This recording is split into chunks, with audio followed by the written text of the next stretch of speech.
Streaming, thank you.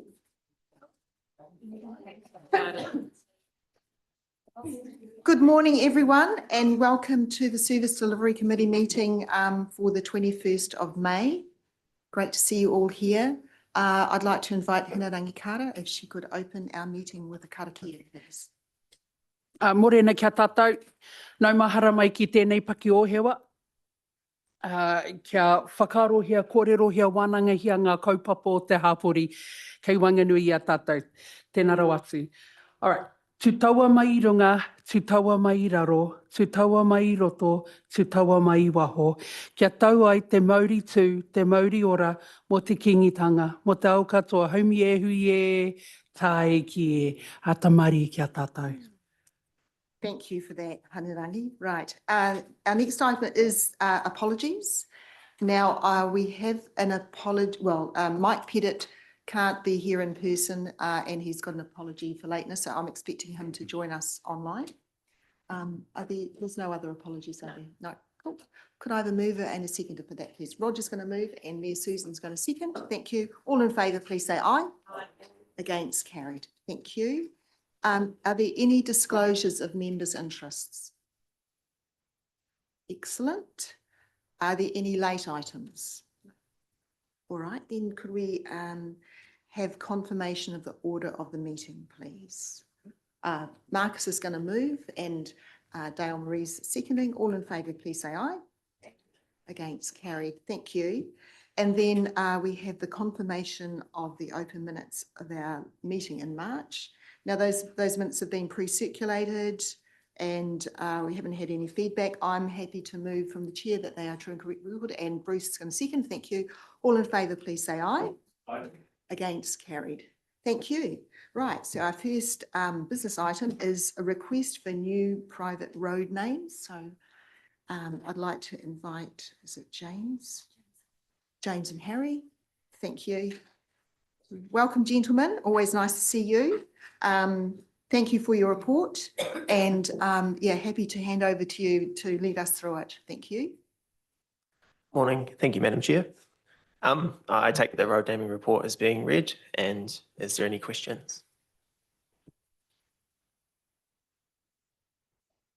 Okay, that's great. Can I just explore a little bit about the Kaipaki Road development? So I do understand that there were differing viewpoints on that, but that the staff recommendation is to have the Tāwhurukura Lane name is the preferred one, or the one that's going to be adopted? Yes, that's correct, Madam Chair. Yeah, we had names suggested from the developer and also the landowner of the right-of-way, and then also from Mana Whenua. So those names were all considered by ourselves against our road naming policy and which one best fit the principles and requirements of that for new road names. And yeah, so the one presented in the report is the one that we felt best matched that. Okay, thank you. Roger. Yes, thank you. Through you, Madam Chair. Yeah, it's an interesting situation. This. Can you tell me, the Marsdens, what is their relationship to the land? Sure. Thank you. And through the chair, they own the land that serves, which is what most of the road name will be given to. So that's a right of way that a number of those properties use to access from Kaipaki Road. So they. Yeah. I'm sorry, Madam Chair, but in this instance, I would have thought that ownership gives quite a strong factor in determining the name of the road. I think that would outweigh the other considerations, as long as it does comply with one of the factors, at least, of our policy. And in this case, it does.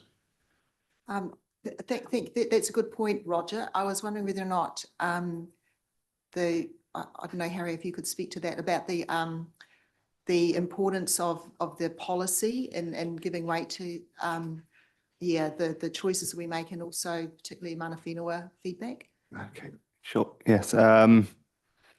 So we've got this was a bit different with a portion of the land to be named owned by a neighbour, the Marsden family, and on that basis is part of why we spoke to the Marsdens about it and asked if they had any names they wished to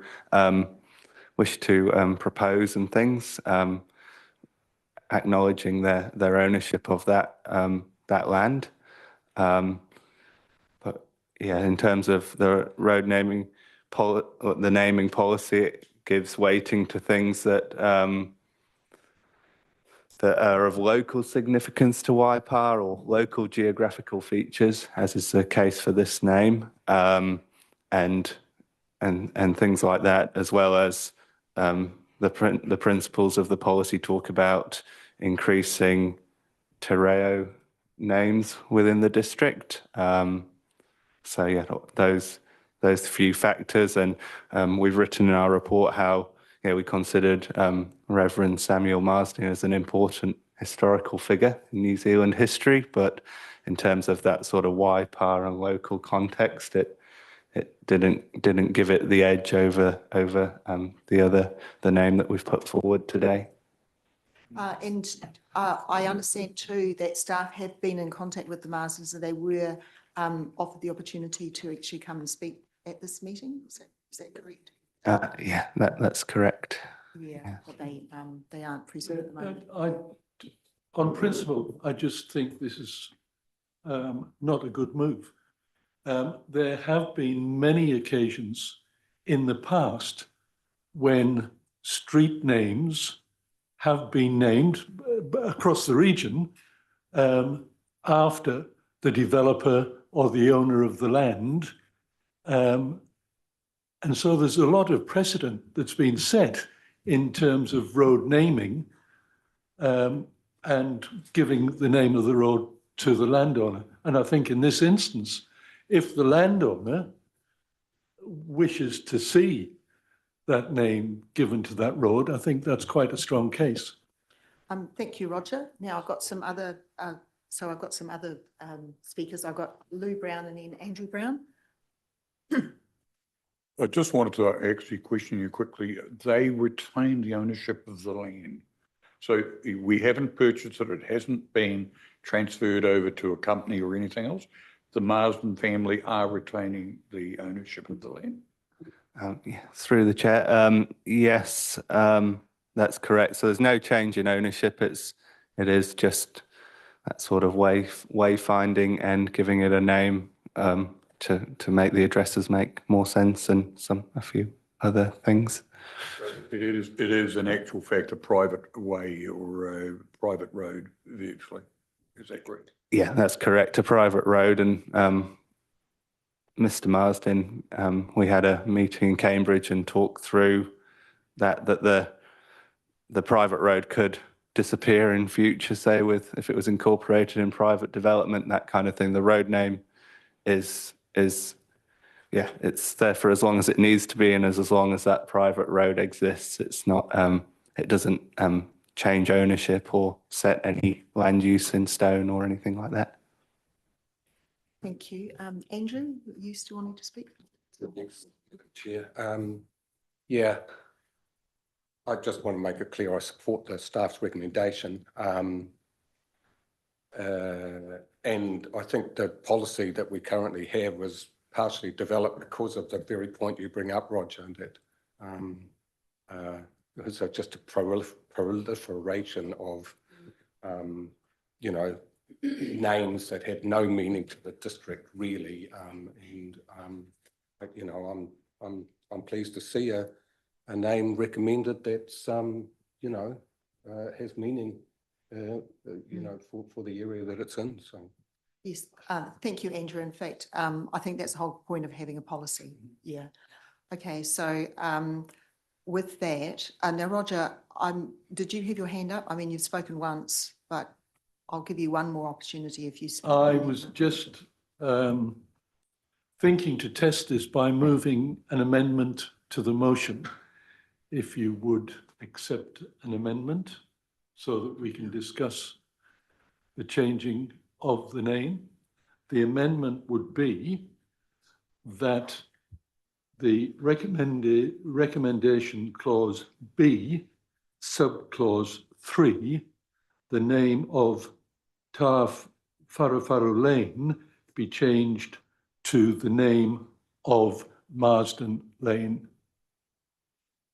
Okay, I'll just check with my governance support staff if that's procedurally.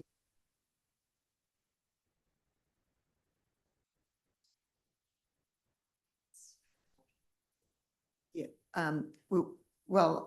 yeah, so we do need a seconder for that proposal. Oh, it looks like Philip's going to second it. Okay, so with that, we'll just adjourn for 5 minutes to give Joe enough time, governance enough time to put the proposed wording up. Thank you, Madam Chair. Welcome, Mike Pettit. I see that you've been able to join us. Thank you. We're just working on the request for new private road names, but we'd like to take just a brief adjournment while governance staff are working on the alternative resolution that's asked to be amended. Thank you, Madam Chair.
Okay. Okay, thank you, everyone. So we are ready to discuss the proposed amendment to the resolution.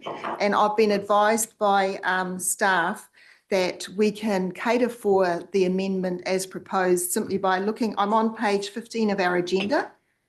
And the last bullet point is name of Ta Wharuwharu Lane. We just simply substitute the name of Marsden Lane there. Okay, so that is the amended, oh, there it is up there. Yep. Okay, all right. So we have a mover and a seconder. Now I open the item up for discussion. Is there any further discussion on it? Yes, Liz. Yeah, no, look, thank you, Madam Chair. Look, I have some sympathy for the owner of the land here, and I think we've had this this friction around road naming for some time. I would have liked to have thought that there was a way that we could balance both the needs of all parties to come up with a name that everybody was happy with. But it seems in this instance that it was either the Marsden Lane or nothing. That's my understanding. Is that correct? They didn't offer, the Marsden family didn't offer an alternative? No. I wondered if there would be an alternative one that they would be happy with. But given that they are the owners of the land and will continue to be, that's all. I feel there's another solution here that could be explored. That's just my comment at this point. Roger, is it procedurally correct if you've proposed the amendment that you speak to it? I'm not. I think it is. Oh, Yes. okay, great. That should have actually been This first one. speaker to the motion, Okay. but it doesn't matter. Yeah. It doesn't matter. Thank you. Yeah, I think the overriding consideration for me in this is the fact it's a private road name, and the ownership of that land will continue even under the new name. The ownership will continue to be with the Marsdens. So they, I believe, have got the right to call that road what they wish, and that overrides other aspects of the policy. Had it just have been their own name, it's not. It's also they're proposing that it actually reflects Reverend Marsden, which they have said there's a possible link with their family. So overall, it's the ownership of the land. And I certainly, when I've got my land, I think I can call the road that I own basically what I wish.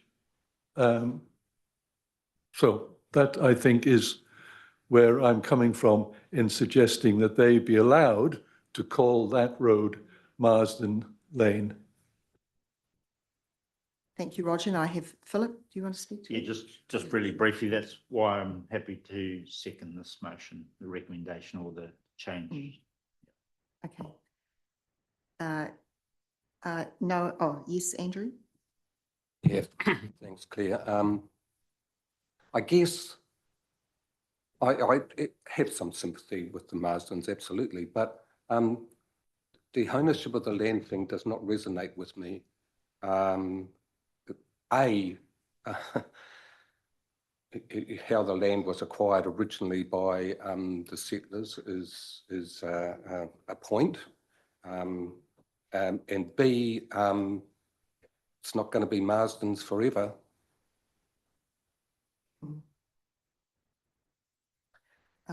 Yes, Marcus? Yeah, I have some sympathy with the family, but we have a policy, and I think the recommendation is clear on how we've interpreted the policy. So I'm not happy to support the motion. I'm happy to go with the recommendation. Thank you. Is there anyone else who would like to speak? Yes, Hinarangi. Tēnā tātou, tēnā kōrua, mō tō kōrua nā kaupapa kua kaue nei ki mua i a tātou aroaro i tēnei ata. Ko te whakaroa ngā mana whenua o te rohe o Waipā, me mau koutou ki o koutou ngā tikanga mō te tuku ingoa. So I'm here today to support the Tāwharuwharu name on behalf of Mana Whenua Ngāti Haua Ngāti Koroki Kahukura. And I think it's a dangerous and slippery slope to go against your own naming policy and to start doing that now. So I don't think that we should be setting a precedent. I think that naming policy is in place for a good reason for instances like this. And I think me mau tātou katoa ki ngā tikanga. So I'm here today to support you. I'm here to the recommendation, and I'm here today to support Waipa District Council staff. Thank you. Could I have a point of order, Madam Chair? I think there's a Point of order? Yes, there's a misstatement there that the suggested new name does not follow the policy. The suggested new name does follow the policy. The requirement is a policy that the name must reflect one or more of the following criteria. And in fact, it does follow at least one of the criteria. So I'd just like to have a point of order on that. That actually is a misstatement. And I'll have a point of order to that point of order. Thank you, Madam Chair. The point I'm making is that the considerations were weighed up, and Tāwharuwharu has far more relationship and alignment to the principles than the Marsden family, than the Marsden name does. And so that's what I want to support. Thank you, Hinarangi. Now I have another speaker, Dale Marie. Yes. Excuse me, Madam Chair, could we have a reading on the point of order from the chair? Oh, from the chair. Oh, thank you. I've got the policy in front of me. That's on page 19 of the report. It says the requirement in the policy that the name must reflect one or more of the following criteria. And I presume, Roger, that you are referring to either, is it D? People who were important in the history of the local area. That's the closest fit that I can, Madam Chair. the surname. The person who is or was a notable leader, good character, and or contributed to or had a strong association with one. And that is Samuel Marsden? Yes, so I can't agree on that with you, so I would be more in favour with Hinarangi's stance. Yeah, because I think that's in the report that Samuel Marsden is a significant leader in a national sense, but not in this particular example. Yeah, okay, all right. So I've made my ruling on that. So now, Dale Marie, do you still want to speak? Thank you, Madam Chair, for allowing me to speak, because this isn't the first time I've been cut off by one of the Cambridge wards before when I've been asked and in line to speak. I won't be supporting Councillor Gordon's motion to this, because as mana whenua and landowners and original owners of this land, we have watched our land be turned into names that don't associate to it. I'm disappointed that we may look like we're going to walk over our own policies. And I also want to just apologise to the two gentlemen that have brought the report here, who have done really well in the interpretation of the policy that we have in the House. So I want to thank you both for coming today and providing us with the evidence of how we do interpret the policy well. And for those of us of generations, of probably about 4 of us, that have been part of the history of Samuel Marsden in this country, but not particularly here in Waipa. So tēnā korua, tēnā koutou. Thank you, Dale Marie. Any other people wishing to speak? So if not, I think it's time to put the motion. So you have the wording of the motion or resolution there in front of you. So I'll put the motion. All in favour, please say, oh, would you like to have a show of hands as well to make it clear? So all in favour, please say aye and raise your hands. Aye. Against? So the resolution is lost. So I'm proposing that we revert to the original resolution. You're happy to move the original one? And I think Lou Brown was the seconder. Yeah. All in favour, please say aye. Aye. Thank you. Oh, sorry, and against. And do you want your name recorded against? Yes, and also Phil as well. Thank you. I appreciate everyone, just conducting themselves respectfully during that time. It's put me on the spot as well. I'm not used to making judgments on points of order, so I've learned a little bit as well. My And apologies for that. That's Madam right, Chair. and I really appreciate the support of governance through that too. Okay, so our next item is another easy one, the Fort Street consultation. But I'd just like to stop the proceedings at the moment because I was really focused on doing the road naming item first because we had been expecting members of the public to come along and speak, but I omitted to take the opportunity to welcome a new staff member here. And I'd just like, if Dawn, would you be able to do the formalities, please? Because we have your replacement in the room, don't we? Kia ora koutou, and yes, absolutely thrilled to be given the opportunity to introduce Evelisa Wright, who is with us today and is, I'm incredibly fortunate we've in a position to have a transition period where Evelisa is joining council and getting up to speed where she will take over the role of Group Manager Service Delivery from the 9th of June. Evelisa brings a huge wealth of experience, insights, knowledge of both local government, but also the wider regional sort of perspectives, given her long history of local government experience at Hamilton City, where she worked up until about 18 months ago. Strong knowledge of infrastructure, but equally local government, but also an incredible leader within our sector and highly respected. So I think, again, Waipa is incredibly fortunate to be attracting staff of the calibre of Evelisa. So, yeah, introduce you to her and she will be sitting in the seat as from your June meeting. So. Yeah, warm welcome to you, Evelisa. Yeah, thrilled that you are with us. You've got big shoes to fill, but I'm sure that you're up for the task and look forward to a really constructive relationship with you. Thank you. All right, so now we'll go back to our Fort Street Cambridge consultation recommendations. I've got Brian and Rachel there, so yeah, over to you to lead us through this. Right. Kia ora koutou, everyone. Thank you, Madam Chair, Mayor and councillors.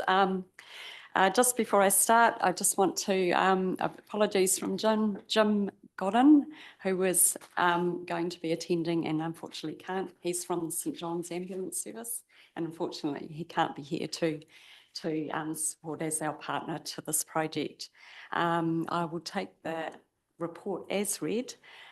Just to give a little bit of background, the St John's Emergency Services Group came to council, raised the issue with council 12 months ago regarding problems with accessing out of Fort Street and the difficulties with roadside parking. We had developed a preliminary plan and have completed consultation with residents, Emergency Services Group, and that feedback is presented as part of this report, along with a recommended plan, which is in Appendix 3 of the report for council consideration. We'll just open up for any questions. Thank you, Rachel. All right, who would like to lead off? I'm sure there's going to be some questions on this. All right, okay, over to you, Liz. Yeah, no, thank you, Claire. Look, this process has probably been has been one of the best processes I've seen that our council has led and engaged with residents, businesses along that space. It's been in the background for probably 18 months, 2 years now that road has become, has changed because of the nature of new businesses that have moved in there and the concerns that St. John's have had around getting their vehicles in and out of Fort Street. So the public meeting that was held recently in March was absolutely brilliant in that it gave everybody an opportunity to really voice their concerns, and council staff were there on hand to make changes as appropriate to try and do the best job they possibly could, given emergency services are so important to our community. So I just want to congratulate you guys. I think this is a really good compromise. It's still not perfect. I appreciate that, but it is a step in the right direction, and I think it is absolutely acknowledging the needs of the community for now, and we can only just implement this and then we can move, hopefully continue to make improvements as required. So just wanted to make those comments. Thank you. Liz, just could, before you finish your part of the speaking, you actually attended those public meetings, didn't you? And just, would you be able to give a reflection of the, I suppose, the tenor of the meetings? Because we've also got a lot of the feedback that's come through, which, yeah, you know, obviously there are different views. So like overall, what would you say that the mood of the meetings were? It was a very well attended meeting. I do think overall the tenor was that probably how I summed it up was really the tenor of it. It's still not perfect, but it is a really good step in the right direction. So you have this real mix of residents, businesses trying to all operate in what is now a very narrow street. So you've got conflicting, ways of, of how a street should work. That is where the pressures are, and people find it really difficult to navigate it. But most importantly, our emergency services need to be able to navigate it. So that's where I think the meeting absolutely acknowledged that was a priority, and given that there's now an opportunity to create some more parking along some wasted space, that appeared, the group, I think, could see the logic, and I believe that was a good outcome. Okay, thanks, Liz. Now I've got Mike Pettit online with your hand up. So Mike, would you like to speak now? Over to you. Thank you, through the Madam Chair. Yeah, hey, again, I had some questions around the reports, and I'm pretty happy with the research I've done with supporting option 2 or option B. I guess the option 3, option of sort of putting in some more indent parking, and the cost of doing that to the ratepayer for this piece of for Fort Street. I think there's better options if the money even was there, to use that to enable parking in other places in town and get way better bang for buck. So that's my first point. My second point, I guess, is the police parking. And I'm not talking police cars, but maybe staff private cars. And I understand they can't park in the precinct itself, which I understand because that's for police vehicles. But just whether we can have some further communication with the Cambridge Police Station there, or whether we can use Millisich Place car park or some alternate parking apart from Fort Street for those folks, and whether we can sort of come to some agreement there. So I know some staff have done some work, I understand. It'd just be nice to go back with these changes and just have another corridor. I guess the other thing is there was 3 options, and the status quo doesn't seem logical because everything's got busier, and if there's cars parked on either side there, as it states, that single lane which it effectively leaves. And as someone said, when an ambulance is flying down there with lights flashing, people can either sort of panic, freak out, or not be able to get off the side of the road because all the car park's taken. And it's the most cost-effective solution at sort of $3,000. And let's face it, we haven't got a lot of coin kicking about at the moment. And I'd just say, hey, let's just monitor it, see how it's going for the residents, see how it's going for the businesses, including the fire service, obviously, which this is really, for the ambulance service, which has just really been kicked off from. So yeah, hey, happy to support this overall. Thank you, Mike. Now I think Dale Marie was first, and then Philip, and then Roger. My uncle lives at 15 Fort Street. And so I've had some conversations when I saw this come up in Diligent with the other night. So I rang him and I had some conversations with him about the street, and he actually agrees with some of the recommendations that we're proposing. And he is like what you guys have alluded to. The street has considerably changed, and I think he was one of the residents that turned up to the meeting with Liz. And he just said, you know, we really need to address this. He's seen the bottlenecks of what's happened out there, and he's really keen to see that there's some real action happen in that street. And what was the other thing he said to me too? Yeah, there was something else around where that other house is, that little, the one that looks like a container that doesn't have any space in that. And he said that just there seems to be a real problem when there's services trying to get out and there's cars around that part of that street. So yeah, he commends us for the work we're doing. Kia ora. Yes, so Philip and then Roger and then Susan. Yeah, thank you. And thanks for the report. Yeah, just where that house is, that so-called container, that's actually a wider part of the street. But anyway, it's great that the community board have been involved in this as well, which Mike and I are sitting on. How many? There would have been a lot of businesses that have come along to give feedback and things. What about residents? Was there a big percentage of residents coming along? And then secondly, what's the other question is, I mean, it's a bit of a thoroughfare too. People race through there as well. Has there been any discussion on that, how that might be able to manage that with, dare I say it, little judder bars or anything like that? Was there any discussion on that? Right. So there were concerns raised about speed. So certainly during the daytime when there's a lot of parking there, speed would not be an issue. Lack of speed is probably more the issue in terms of crawling through. But I can imagine that when the street is empty at night, that traffic would travel a bit faster.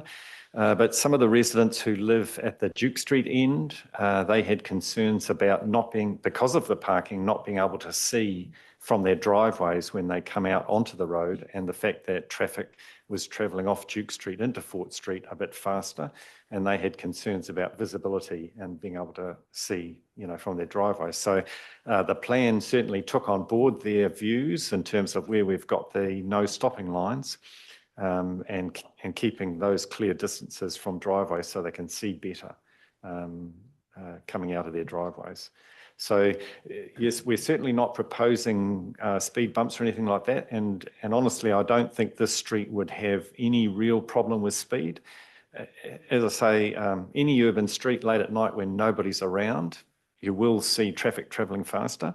But for the majority of the time when people are around, speeds will be quite slow in the street, and it is in the 40k zone as well.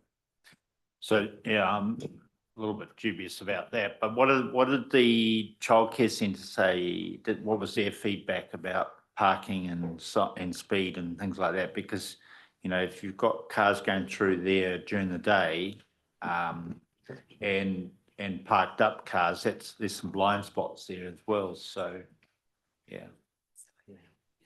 Yeah, we just checked the submission here. I think from memory that the childcare centre certainly understood the pressures in the street, and they're doing their bit in terms of how they organise pick-up and drop-offs to try and ease that pressure. So, yep, they said they're very much in support of the proposed changes, particularly where their parents are getting children in and out of cars at busy times. Yeah, so they had suggested introducing speed limit on the street to similar around schools in Kura. So, I mean, at the moment, the speed limit is 40 k's like all the other schools. So that generally, is the case. Yeah. And I'm just leaving Liz just get in here because she said she's got a relevant. Yeah, point just that we're talking to about. speak to Philip's point, they were at the meeting, and in fact, how they manage their pickups is that a number of their parents and caregivers utilise the Fort Street Millisich Place car park. So they've got a great system in place, recognising that Fort Street is actually a difficult road to navigate in the mornings. So they have a solution, and I think they're pretty happy overall. Okay, thank you. So I'm going to move to Roger and then Susan. Yes, thank you, Madam Chair. From my concern, I think definitely the public safety and the access egress of the emergency services are extremely important. It affects not only the residents, but of course the speed of response to the whole of the community. So I think that's important. But I would like to ask, given the loss of parking spaces and the suggested additional parking spaces, what is the net movement in the parking spaces available in Fort Street? It's quite a tricky question to answer, actually, because there's no marked spaces at the moment. Yep. And so if you said, well, how many can you jam in there in a chaotic fashion, you'd get more than what we're proposing. Yeah. But that doesn't happen really, does it? It does, actually. Does it does, yes. Packing them in? Packing like them that? in, Oh, yes, okay. and parked in all Yeah. sorts of odd fashions, some facing this way, some facing that Okay. way, some with their wheels up on the berm. Yep. Yeah. So it is a bit chaotic. I'd hesitate to put a number on it, but I don't think the actual reduction is significant. Certainly by regularising it, in places we'll get better parking discipline because the spaces will be marked, so you'll get better utilisation of the space. And I think that's a very relevant point. The other question going on from that, though, you've talked about alternative parking spaces and you've given a number of options. One of the options, there was a question regarding current funding not being available. But how many of your proposed options will be able to go ahead within current budget and work plans? So I guess this, goes back to that bigger question of what investment is council wanting to make in terms of increasing parking supply in the Cambridge CBD area as a whole. So obviously in the long-term plan, the draft and in previous long-term plans, council's not elected to invest significant money in additional parking. It's been a strategy of making best use of the space we've got available. And so on that basis, we have done things like with the Chamber of Commerce at the moment, with the trial that we have around the change in parking time limits. We have extended, as businesses have grown into other streets in Cambridge, we've extended time limit parking in places like Alpha Street. And also where we've come to reseal roads with asphalt, and most of the streets within the CBD are asphalt. And so they only get resurfaced every 10 to 15 years. We've reviewed parking arrangements at that time. So, the most recent one, Kirkwood Street outside Briscoe's, where we changed it from parallel parking to angle parking and got another 7 or 8 parking spaces in that street. So that's the sort of thing that we're doing with basically our parking maintenance budget. That's the types of initiatives that are going on. Sorry, just going back to the proposal here, you've suggested that there are additional parking spaces that will compensate for the loss. Are those that you've incorporated within this kind of readily available within current budgets? That's what I'm trying to get at. Or are you counting alternative parking spaces which depend upon future allocation of funding?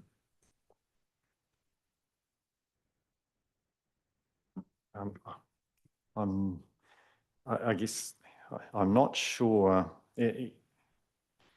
Yeah, the thrust of your question there, obviously, formalize option 2, formalizing the parking that's in the street. So we're not proposing to, create new parking spaces. Option 3 was to consider, if we had a big budget to spend, could we create other parking spaces elsewhere? We've not recommended that because we don't have the budget, but it hasn't been council's direction to staff to investigate or spend in that way. Certainly some of the submissions said, to council, why don't you do this? Dig up the berm, create more angle parking in the street. And that would sort of tie to that option 3, but we're not proposing that and there's no budget to do that. But I'm sorry, I'm just not 100% sure that I've understood the thrust of your question with the paper. So I've just one example is make more land available for parking, such as the grassed area behind the Bridge Club and near other businesses and areas where parking is. Right. Is that possible within current budget? No, so those were sort of submission ideas to create more parking in the general area, and those are not possible within existing budgets. People might look at a car park and say, well, it doesn't cost money. You dig up some grass and put down some stones. But yeah, the costs are in moving underground services, earthworks and drainage, all of those things come into the picture. So it can become a very expensive thing very quickly. Thank you, Roger. Thank you, Roger. So now I think it's Susan. Yeah, thank you, Madam Chair. Firstly, I guess I just wanted to note that this is kind of symptomatic of mixed use, right?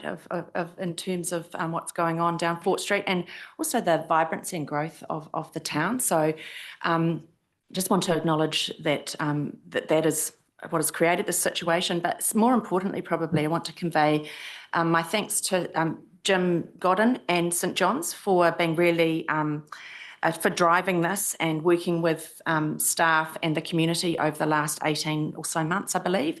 Really great example of partnership in action. And I also want to stridently support his views around this. I spoke with Jim this morning and he was a little disappointed he couldn't be here. So, and also wanted to note the support from the community board in your papers. Also, I guess it's important that we acknowledge that there is a small minority view that doesn't share, support the plan. But I think on balance, I think these improvements will see more orderly arrangements down a street, which at the moment is pretty chaotic. And I guess it's really important from my perspective, and I'd like to think most of the members around this table, that we enable improved traffic movement for our emergency services, given their critical role in our communities. So look, I'm really happy to move this recommendation as it appears with my thanks both to St John's, Jim and staff and all involved.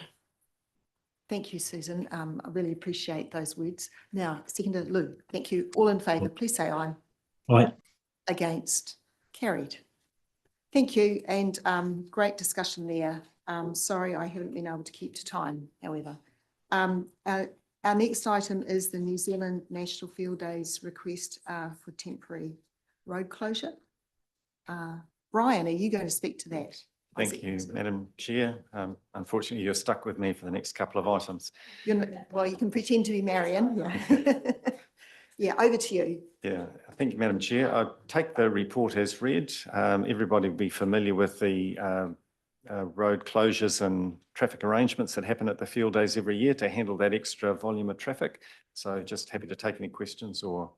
Any questions? Susan. Look, I'm happy to move. It's a fantastic event, as we all know, and look forward to actually heading down there. So I'm happy to move.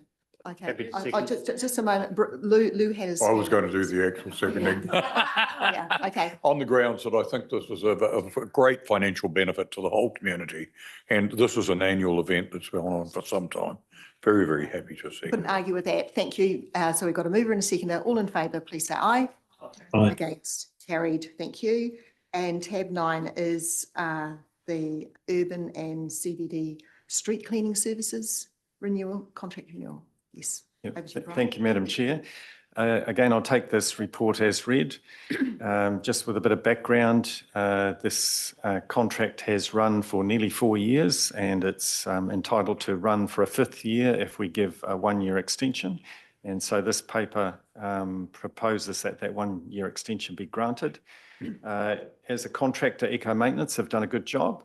It's a big job, a difficult job, a lot of very early morning work for staff, whether they're sweeping streets or emptying litter bins, but they play a big part in keeping our district clean and tidy, and especially at this time of year when they're out all hours and days getting rid of those leaves. So it fits also within the prescribed budgets for the next year.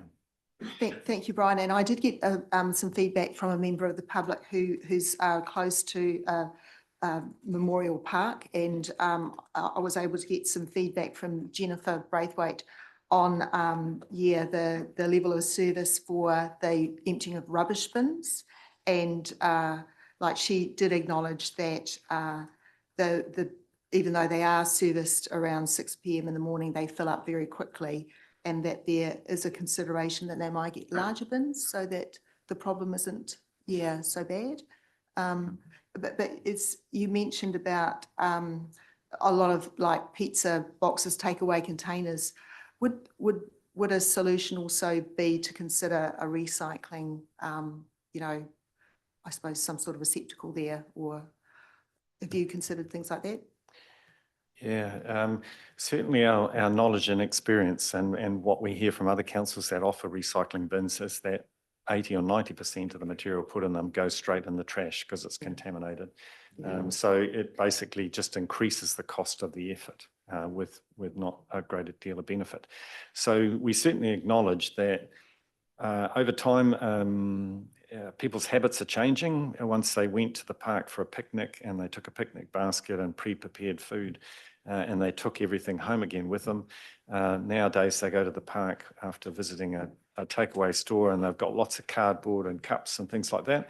And so the bins do fill up very quickly. So the contractor's actually doing a great job. I see them out there every day. They're around the parks, emptying the bins, new liners, cleaning, picking up spills of litter around the bins.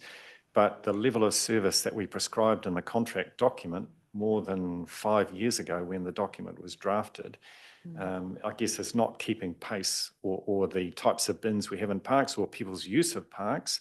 And I think particularly when it's a nice problem to have that we've created these wonderful new destination parks with beautiful play equipment, and we've attracted a whole lot more people and families to go there, whereas perhaps it wasn't so popular and they've all come in with their picnics. And so now the bins aren't coping. But we've also, in some reserves, had the practice of not having a whole lot of bins because we wanted people to go there, enjoy the park, but take their rubbish home with them instead of leaving it everywhere. So I guess we need to think about that level of service. Do we invest in bigger bins that people will still fill up and probably start to dump their household waste in? Or do we manage it with a different level of service in our contract? So something for us to think about and perhaps work towards solutions, particularly when this contract comes up for renewal we'll be preparing a new tender document within 12 months. Thank you, Brian. I really appreciate that extra detail you were able to provide us with and a bit of an explanation. Now I've got Roger and then Mike online and then Philip. Yeah, thank you very much, Madam Chair. And mine is really just a point of clarification, if I could. And it's on page 1 of your report. Sorry, may I just, I've gone off there we go. Page 1 of your report. The current approved contract sum is 2,767,407. It doesn't say whether that's including or excluding GST, just for clarification. It is excluding, so I think that needs to be in. And the other point of clarification is that current approved contract sum is actually, because it's already been extended by 1 year, that's a 4-year contract sum So in fact, the, if you like, per annum amount is a quarter of it if you were going to pro rata it, and the new contract sum isn't that great. It is an increase, but remembering that it's a quarter, which is 750,000 on top of the existing one, so it's slightly more than that. But your information that you've just provided gives basis for that additional increase. So that was just a point of clarification there, Mike. Thank you, Roger. Now, Mike Pettit. Thanks for the chair. Just two quick things from me. One is these guys are doing an absolutely fantastic job at Eco Maintenance Limited. A massive uplift in service, particularly those in Cambridge who will think back about 10 years ago and the catastrophe that we had there by trying to save a few dollars. So, yeah, and my second thing is, hey, I'm happy to move this. And once this item's done, Madam Chair, sorry, I have to go to my grandparents' morning tea or I will get lynched. Thank you, Michael. We don't want that. Now, Philip. Point of clarification, that's not your grandparents, Mike. I am now a grandparent, but no. Philip. Yeah, I don't. And then Valerie. Thank you. I don't know if it's appropriate or not, but my observation from travelling around New Zealand and North Island, South Island and Benarape and other areas, you know, we would be, every single town in South Island would have recycling bins. North Island, I think 3/4 of the towns have recycling bins. As a ratepayer in another area, we have recycling bins. I don't hear any feedback about rubbish being chucked in them. The dog bins too is another one. You know, I'm a user, I'm a ratepayer in other areas, and dog bins work, or just ordinary bins work really well with bags. So I'm really supportive of actually seeing recycling bins introduced into our area. I know there's about 400 rubbish bins around our region. I'm not proposing for a minute that we replace all 400, but even start with the main streets. But this morning when I was out running and walking, I picked up about 8 pieces of rubbish, or they're all McDonald's, I think, just about. All McDonald's or that fast food type things, milkshake things and everything off our street. I did 18 Ks this morning before breakfast, running and walking, and so it's a reasonable distance, and picked up lots of rubbish. I really like to see recycling bins, and I was president of Destination Cambridge, which helped win the Keep New Zealand Beautiful Award for Cambridge a few years ago. So yeah, I don't know if it's appropriate, but I just want to make that statement anyway. Yeah, I don't know if it's been appropriate or making me feel very inadequate about doing 18 Ks, but appreciate your comments. Now I have Dalmarie. Would you like to say a few words? Actually, tautoko you, Philip, with that. But me and you, bro, we need a wānanga on recycling, because it's actually about sorting our rubbish more. And so when it comes to, I presented at Waikato District Council yesterday on this matter, and waste is part of my history and my thing. So you are correct. As managers, we don't provide receptacles that help us separate. We don't need bigger bins because it will create more. I want to just second Mike Pettit's motion. So kia ora. Excellent. All right. So no more discussion. So I've got a mover and a seconder. No, I was really pleased what you said. I was just being a bit tongue in cheek, really. Yeah, about that exercise that you're doing, which I don't do. Okay, so we've got a mover and a seconder. All in favour, please say aye. Aye. Against, carried. Thank you very much. And Brian, you're still there with the contracts under delegation? Oh, right. Thank you. Dawn, it's yours. Thank you, Madam Chair. So this report covers a couple of different activities. One where we've awarded 2 contracts in this period, one for the Halley's Lane toilet renewal, one for the cemetery access improvements, but also a couple of contracts where we've exercised staff delegations, financial delegations, one in for the street lighting maintenance contract, and another one which is an infrastructure works agreement with the developer and the T11 here, growth cell here in Siamutu. But welcome any questions on those. Thank you, Dawn. Lou? Happy to move. Okay. And Mayor Susan's going to second. All in favour, please say aye. Aye. Against, carried. And I'd just like to comment that because we're having a changed cadence, you know, a longer time between meetings, we can expect to see more contracts that are sort of finalised under delegated authority. Yeah, thank you. All right, so now we've got a resolution to exclude the public. Thank you, Bruce, and a seconder, Andrew.